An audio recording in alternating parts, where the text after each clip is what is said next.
We've been thinking about the kingdom of God, और हम परमेश्वर के राज्य के विषय में सोच रहे थे and we saw how John the Baptist preached. और हमने इसके विषय में देखा कि किस रीति से यूहन्ना बपतिस्मा देने वाले ने प्रचार किया। Matthew 3 verse 2, repent for the kingdom of heaven is at hand. और मत्ती रचित सुसमाचार 3 अध्याय के 2 वचन में हमने पढ़ा, जैसा उसने कहा, मन फिराओ क्योंकि स्वर्ग का राज्य निकट आ गया है। What is the meaning of repent? और मन फिराने से तात्पर्य क्या है? The best definition of it is in the military parade. They say about turn. और मन फिराने की जो सर्वश्रेष्ठ परिभाषा है वह मिलिट्री परेड के समय हमें मिलती है, जब वो कहते हैं पीछे मुड़। About turn means look in the opposite direction where you were looking till now. और पीछे मुड़ का अर्थ यह है कि जिस दिशा में आप देख रहे हो उसके ठीक विपरीत दिशा में मुड़ करके देखने लगना। So if I was looking here to the left, I turned around and looked to the right. और यदि अभी मैं बाईं ओर देख रहा था तो मैं पूरे रीति से मुड़ करके अब दाहिनी ओर देखूंगा। That means my back is to what I was facing before. और उसका अर्थ यह है कि जो मेरी पीठ है वो उन चीजों के तरफ रहेगी जिनकी तरफ मेरा चेहरा था पहले। If we don't repent properly, we will not possess the kingdom of God properly. और यदि हम सही रीति से मन नहीं फिराएंगे तो हम वास्तविकता में परमेश्वर के राज्य के वारिस नहीं बन पाएंगे। See, what were we facing before we came to Christ? और मसीह में आने के पहले वह कौन सी बातें हैं जिनका सामना हम कर रहे थे? Worldly pleasures, और संसार की सुख सुविधाएं थी, money, पैसा था, self-seeking, और स्वयं की खोज करना था। and God had a small corner in our life. और परमेश्वर जो था वो हमारे जीवन के एक कोने में था। Now we turned around completely, और अब हम पूरे रीति से मुड़ गए हैं, and all those things we were facing have come behind our back. और जिन सारी चीजों के तरफ हमारा चेहरा था अब उन चीजों की Now, तरफ हमारी पीठ हो गई है। Many people do not turn around completely, and that is why their experience of salvation is very poor. और बहुत सारे लोग सही रीति से नहीं फिरते हैं, और यही कारण है कि जो उनका उद्धार का अनुभव है वो बहुत ही उथला होता है। So they turn not 180 degrees but 90 degrees, halfway. और वे 180 डिग्री में नहीं घूमते हैं, परंतु वे 90 डिग्री में घूमते हैं, आधा आधा ही घूमते हैं। So if I'm facing the world and God is here, और यदि मैं संसार की ओर मेरा मुख है और परमेश्वर मेरे पीछे है, and I turn around only half, और यदि मैं केवल आधा ही मुड़ूंगा, then I can look here and I can look here, both ways. तो मैं इस तरफ भी देख सकता हूं और मैं उस तरफ भी देख That सकता is हूं। exactly how many believers repent. और ठीक इसी रीति से बहुत सारे विश्वासी लोग मन फिराते हैं। So sometimes they're looking here, sometimes they're looking there, और कई बार वे लोग इस तरफ देखते हैं, कई बार उस तरफ देखते हैं, and they never make progress because they're going in the wrong direction. और वे कभी भी अपने जीवन में प्रगति नहीं कर पाते हैं। So if God is here and I'm walking like this, I'll never get near Him. और यदि परमेश्वर एक और तरफ है, मैं दूसरी ओर चलूंगा तो मैं कभी प्रगति नहीं कर See, पाऊंगा। even if I've turned halfway, I'm not going to go near God. और यदि मैं आधे रीति से भी मुड़ूंगा तो मैं कभी भी परमेश्वर के समीप नहीं पहुंच And पाऊंगा। that's why I've seen some believers, even after 20 years after say they are converted, they are not closer to God than they were on the day they got converted. और यही कारण है कि बहुत सारे विश्वासी लोग 20 वर्ष होने के बावजूद भी वो प्रगति नहीं कर पाते हैं, और उनकी स्थिति वैसी भी नहीं रहती जैसा नया जन्म प्राप्त करने के समय थी। We saw that the kingdom of God is righteousness, peace and joy in the Holy Spirit. और हमने देखा परमेश्वर का राज्य धार्मिकता, शांति और मेल मिलाप है जो पवित्र आत्मा के द्वारा होता है।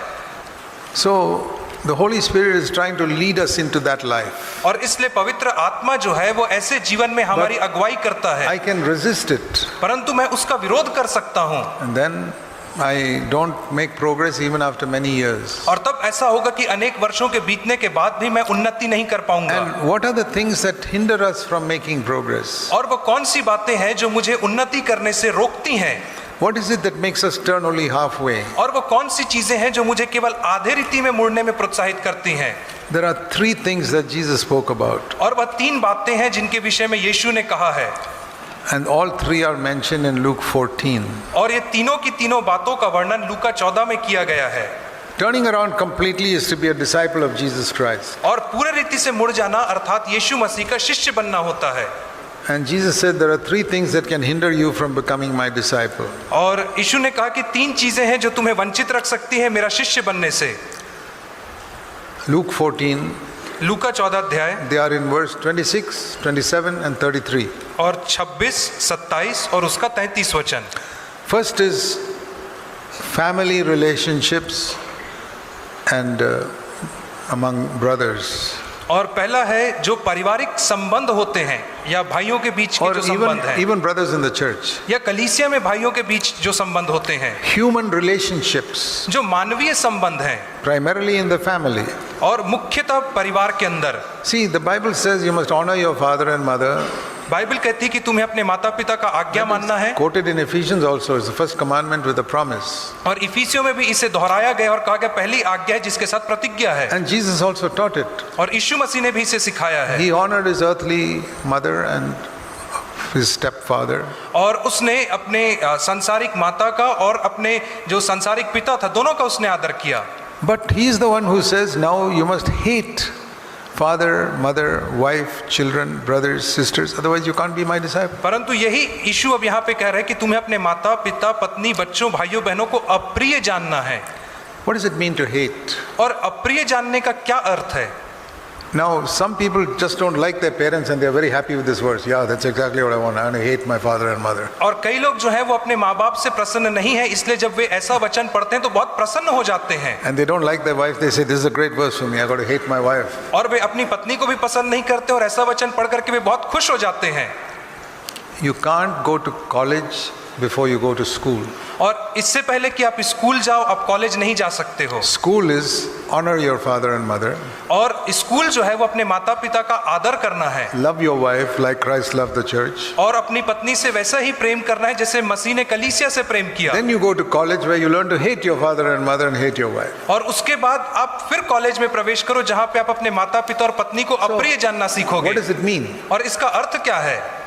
In another place, in Matthew 10, और एक और जगह पे मत्ती 10 में कहता है, compare scripture with scripture, you understand what it means. यदि हम वचन को वचन के साथ मिलान करके देखेंगे तो पाएंगे, We don't hate our loved ones like we hate evil. और जिस रीति से हम बुराई से नफरत करते हैं उस रीति से हम अपने प्रिय लोगों से नफरत नहीं कर पाते हैं। So, comparing scripture with scripture, we understand it. और जब हम वचन को वचन के साथ मिलान करके देखते हैं तो ऐसा पाते हैं। Matthew 10:37. मत्ती 10 और उसका 37 वचन, He who loves father and mother more than me is not worthy of me. यहाँ पे कहता है जो माता या पिता को मुझसे अधिक प्रिय जानता है वह मेरे योग्य Or you नहीं। love son or daughter more than me, you're not worthy of me. या जो अपने बेटा या अपनी बेटी को मुझसे बढ़कर के प्रिय जानता है वह मेरे योग्य नहीं है।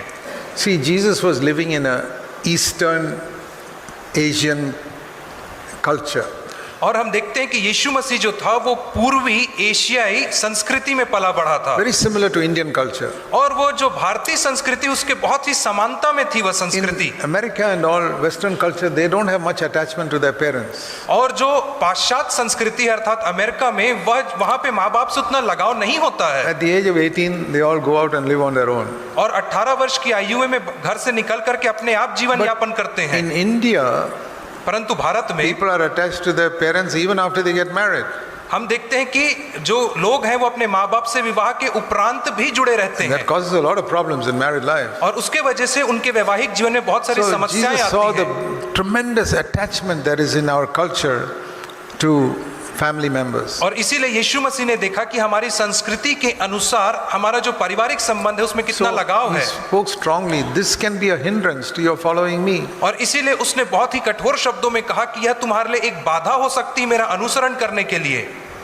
How did Jesus demonstrate that in his own life? और किस रीति से यीशु मसीह ने इस बात को स्वयं के जीवन में प्रदर्शित किया। Jesus is the leader in the kingdom of God. यीशु मसीह जो है परमेश्वर के राज्य में अगुवा है। So whenever I cannot understand a verse or is it difficult to understand in the Bible, I look at Jesus.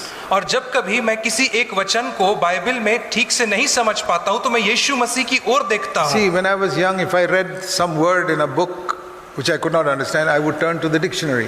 और जवानी के दिनों में जब मैं किसी पुस्तक में किसी शब्द को नहीं समझ पाता था तो मैं डिक्शनरी खोल करके I'll उसका अर्थ put the देखता book था। down and take the dictionary and see what does that mean. मैं तुरंत पुस्तक को नीचे रखता था और डिक्शनरी उठा करके उस शब्द के अर्थ को देखता था। It's a good habit. That's how I improved my English. और यह बहुत ही अच्छी आदत है और इसी की वजह से मैंने अपनी अंग्रेजी को अच्छा किया। So same way in the Bible, और उसी रीति से बाइबल when अध्ययन I में can't understand a verse, जब मैं किसी एक शब्द को नहीं समझ पाता I go हूँ to the spiritual dictionary. तो मैं आत्मिक डिक्शनरी की ओर बढ़ता हूँ। Jesus is called in John 1:1, the Word, John 1, it says the Word became flesh in John 1:14. और यूहन्ना 1:14 में कहा गया कि वचन देहधारी हुआ। God gave His Word in the Old Testament written down. और परमेश्वर ने पुराने नियम में अपना वचन लिखित रूप में दिया। But that written Word became flesh in Jesus. परंतु वह जो लिखित वचन है वह यीशु मसीह में देह धारण किया। The Word became flesh. और वह जो वचन था वह देह रूप में आया। So now you didn't have to read it in a book. और इसलिए अब आपको उन वचन को पुस्तक में पढ़ने की जरूरत The Old नहीं। Testament, the Word was in a book. पुराने नियम में जो वचन था पुस्तक में था, Now the Word is in a flesh. लेकिन अब जो वचन है वह देह में है। So now if I can't understand a word, I look at the life of Jesus, that is my dictionary. और यदि अब मैं एक वचन को नहीं समझ पाता हूं तो मैं यीशु मसीह के जीवन को देखता हूं और वही मेरी डिक्शनरी है। Whenever I find a verse in the New Testament I can't understand, I go to the dictionary, Jesus Christ's life. और जब कभी मैं नए नियम में कोई वचन को नहीं समझ पाता हूं तो मैं डिक्शनरी अर्थात यीशु मसीह के जीवन की ओर देखता हूं। So I see how did he hate his father and mother and honor his father and mother. और तब मैं देखता हूं कि किस रीति से उसने अपने माता पिता का आदर किया और किस रीति से उन्हें अप्रिय जाना। See Luke chapter 2, लूका 2 अध्याय। when he was at home as a child. और जब वह एक बालक ही था और अपने घर में रहा करता था। It says in verse 51. और 51 वचन में कहता है। Luke 2:51. लूका 2 अध्याय और उसका 51 वचन। He went down with Joseph and Mary to Nazareth. और तब वह मरियम और यूसुफ के साथ नासरत में आया। And he continued in subjection to them. और वह उनके वश में अधीनता में बना रहा। Up to the age of 30. 30 वर्ष की आयु तक वह अधीनता में That was रहा। honor your father and mother. और यही तो था अपने माता और पिता का आदर Then करना। when he was 30 years old, परंतु जब वह 30 वर्ष की आयु का हुआ he had to start his ministry. तो उसे अपनी सेवकाई आरंभ करनी पड़ी। So when he started his ministry, और जब उसने अपनी सेवकाई आरंभ किया, we read that Matthew 4, मत्ती 4 अध्याय में हम पढ़ते he हैं। was tempted in the wilderness up to verse 11. और वह मरुस्थल में 11वें वचन तक परखा गया हम पढ़ते हैं। And verse 13, और 13वें वचन में he left Nazareth वह नासरत को छोड़ करके चला गया। and he settled down, he rented a house in Capernaum, और वह वहां से जा करके कफरनहूम नामक जगह में किराए का घर लेकर के रहने लगा। far away from his mother and brothers and all. और अपनी माता और अपने भाइयों से दूर जा करके रहने लगा। So first 30 years he was with his mother in Capernaum, in Nazareth. और अपने शुरुआती 30 वर्षों में जीवन के वो अपनी माता के साथ After नासरत में रहा। that, for the remaining 3.5 years, he had a rented house in Capernaum. और उसके बाद के 3.5 वर्ष के जीवन के लिए उसने कफरनहूम में घर किराए में लिया। That is the house where you read that some people opened up the roof and lowered one man who was paralyzed. और यह वही घर है जिसके विषय में जब आप पढ़ते हो कि वहां से छत हटा करके लोगों ने एक लकवे के मारे रोगी को नीचे उतार दिया था। I can imagine those people bringing this paralyzed man. और मैं कई बार इसकी कल्पना करता हूँ कि वे लोग कैसे उस लकवे के रोगी को Big लेकर के आ crowd रहे at the थे। door. It was a small house, Jesus' house. और यीशु मसीह का घर छोटा सा घर था और वहां पे दरवाजे पे ही बहुत भीड़ लगी You थी। read in Mark chapter 2 that it was his house. और मरकुस 2 अध्याय में हम पढ़ के पाते हैं कि वह घर यीशु मसीह का घर So they था। must have thought how to go inside. और इसलिए वे लोग सोचे होंगे कि कैसे अंदर So जाएं। one of them said, "We'll go up and break up the roof." और उनमें से किसी एक व्यक्ति ने कहा होगा हम छत पे चढ़ करके छत को ही तोड़ देंगे। How can you do that?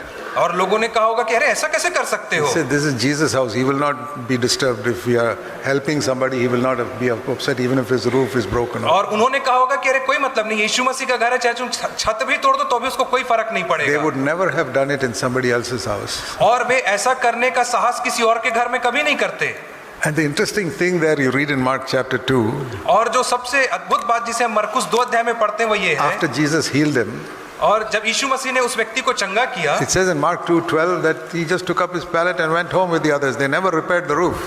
और मरकुस 2 के 12 में कहता है कि वह व्यक्ति अपनी खाट उठा करके चला गया और वो बाकी लोग भी चले गए, किसी ने छत को ठीक करने का कष्ट नहीं उठाया। But Jesus was a carpenter. He could fix it himself. और यीशु मसीह लेकिन एक बढ़ाई था तो उसने खुद ही अपने छत को ठीक कर डाला। So he was in Capernaum. और वो कफरनहूम शहर में है।